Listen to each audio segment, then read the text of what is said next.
Take a look, our Decision Desk poll, and again, we're looking at all adults here. This is voters and potential voters. Casting a wide net, we ask about President Trump's job performance, a 43% approval rating. That's what we find in this poll. And of course, that number, that's about the level we've seen Trump at in this second term, and it's about the level we saw Trump at, too, back during his first term. So it's sort of a bit low historically, but this is very much par for the course as far as President Trump is concerned. On some specific issues, he continues to get his lowest marks right here. This is inflation, the cost of living. Just 39% approve of Trump's job performance there. We've seen that throughout his second term. Trump is losing it, and I don't mean that as hyperbole. Multiple insiders are leaking details about what's happening behind closed doors at the White House, and it's not pretty. The president is reportedly having meltdowns over his poll numbers, calling pollsters criminals, demanding investigations into polling organizations, blaming everyone around him for numbers that keep dropping. And you know what? His approval rating just hit 39% in some polls. 39. That's not just bad, that's catastrophic for a sitting president.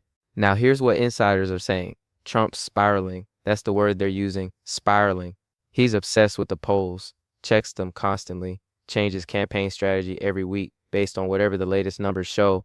And when the numbers are bad, which they are, he lashes out. He attacks pollsters. He goes after media organizations. He posts reality.de-ing rants on social media claiming everything's rigged. Can you believe this? We're talking about the president of the United States acting like this because some surveys show people don't like him.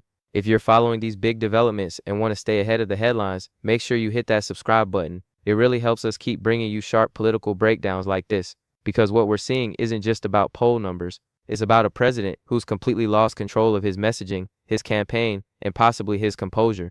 So let me give you the facts first. Recent polls from Associated Press, ABC, Washington Post, they're all showing Trump in the low 40s or even worse. Some polls have him at 39% approval. That's lower than almost any modern president at this point in their term.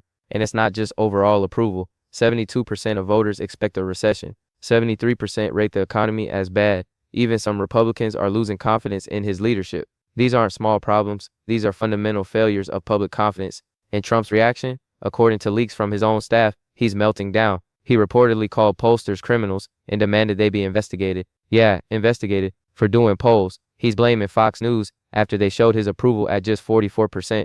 Fox News, the network that's been friendly to him for years, if he's turning on them, you know things are bad. We do see polling that doesn't poll well in the economy. The recent Fox polling said 52% say the economy is worse under this administration. We've got unemployment at the highest rate in 4 years.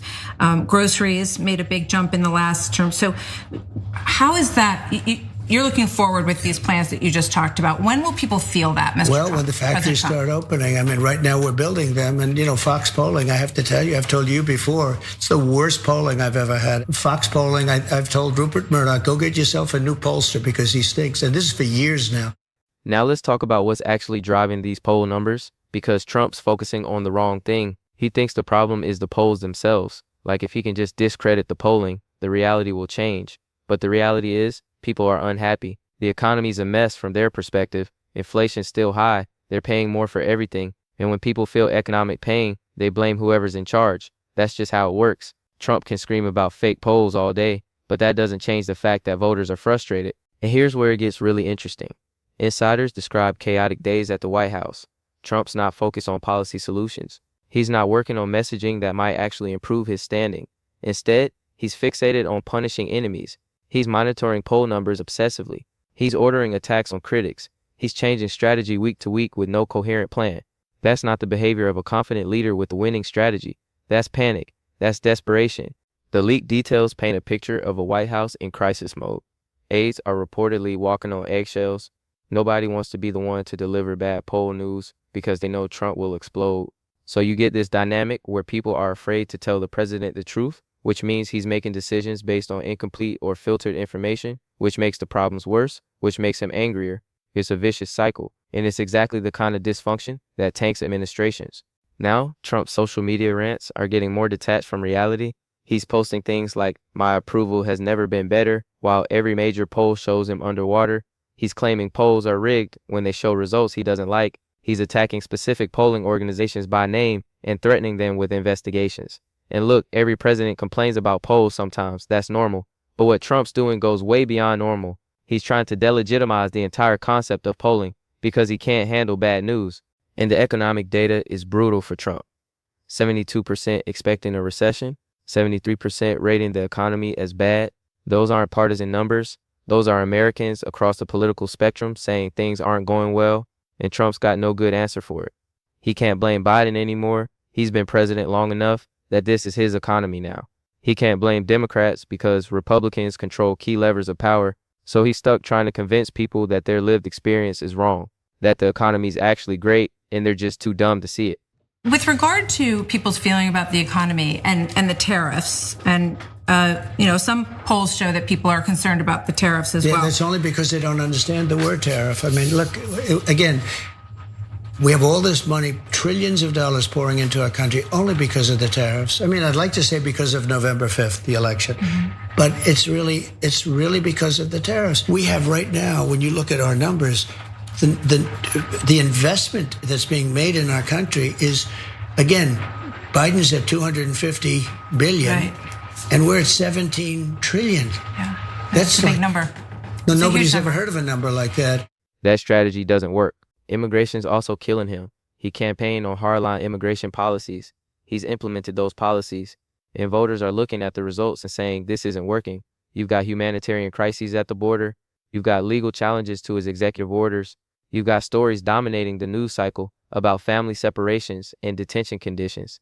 And instead of adjusting his approach, Trump's doubling down. He's making it even harsher. And that's not winning over moderates or independents. It's just alienating them further. The leaks about Trump's behavior are particularly damaging because they confirm what a lot of people already suspected, that behind the tough guy act, Trump's thin-dot skin, that he can't handle criticism, that he values loyalty over competence, that he's more focused on revenge than results. And when your own staff is leaking these details to the press, that tells you morale inside the White House is terrible. People who believe in the mission don't leak. People who've lost faith leak. And Trump's got leakers everywhere. Okay, so let's break down what this actually means. Point 1. Trump's in a death spiral politically. His poll numbers are bad, which makes him panic, which makes him act erratically, which makes his poll numbers worse. And he's not breaking that cycle. A smart president would step back, reassess, bring in new advisors, change strategy fundamentally. But Trump's doing the opposite. He's firing anyone who tells him bad news. He's surrounding himself with yes-men. He's doubling down on strategies that aren't working. And that means things are probably going to get worse before they get better. The comparison to other troubled presidencies is unavoidable. Nixon's final days when he was ranting about enemies and demanding investigations. Carter's final year when nothing seemed to work and staff couldn't get him to change course.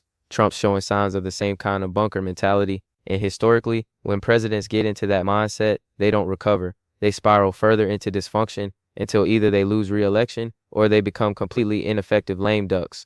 Point 2. The economic situation is the real killer here.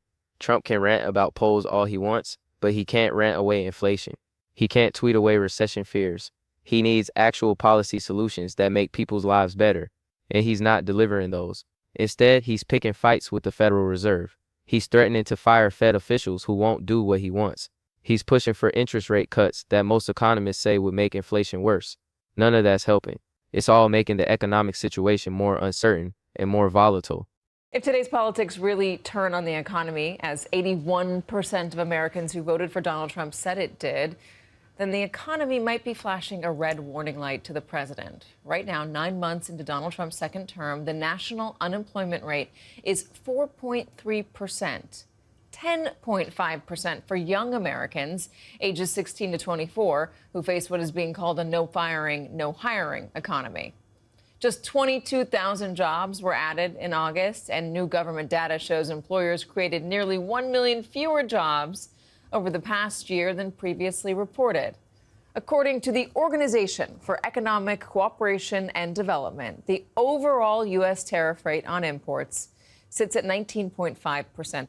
Tariffs have sharply raised prices for things like coffee, bananas, TVs, and toys. You know this. Last year, a pound of ground coffee cost an average of $6.31. Today, it's $8.87, a 33% increase. What's worse is that economists on both the right and the left agree it is only going to get worse. And the political calendar is working against him. We're heading into midterms. His party's already nervous about what these poll numbers mean for down ballot races. If Trump's approval is in the low 40s or high 30s, Republicans in competitive districts are going to lose. They're going to lose the House, maybe lose Senate seats. And when that happens, Trump becomes a lame duck. He won't be able to pass legislation. He'll face investigations and oversight. His final 2 years will be spent fighting Congress instead of implementing his agenda. That's what these poll numbers are forecasting. Before we wrap up, if you're finding this breakdown useful, tap like and drop a comment with your take. Do you think Trump can turn these poll numbers around, or is this the beginning of a complete political collapse? I'd love to hear your perspective. Point 3. The leaks are the real story within the story. Because loyal staff don't leak, believers don't leak. The fact that insiders are giving reporters detailed accounts of Trump's meltdowns, his erratic behavior, his obsession with enemies, that tells you people inside the White House have lost faith. They're either trying to save their own reputations by distancing themselves from Trump's decisions, or they're genuinely worried about his fitness and they're trying to sound the alarm. Either way, it's devastating for Trump's ability to govern effectively. And once the leaks start, they don't stop, because other staffers see the leaks and think, if they're protecting themselves, I should too. And before you know it, you've got a White House where everyone's talking to reporters, everyone's covering their own backs, and nobody's actually doing the work of governing. We saw this in Nixon's White House, we saw it in the final days of other troubled administrations, and we're seeing it now with Trump. The walls are closing in and people are jumping ship. So what happens next? Trump's got limited options. He can continue on his current path, denying reality, attacking critics, changing strategy constantly, and watch his poll numbers keep dropping. Or he can fundamentally reset, bring in new leadership, admit mistakes, pivot on policy, but everything we know about Trump suggests he won't do that second option. He doesn't admit mistakes. He doesn't change course based on criticism. He doubles down, and if that's what happens, these poll numbers are probably the beginning of a much bigger collapse.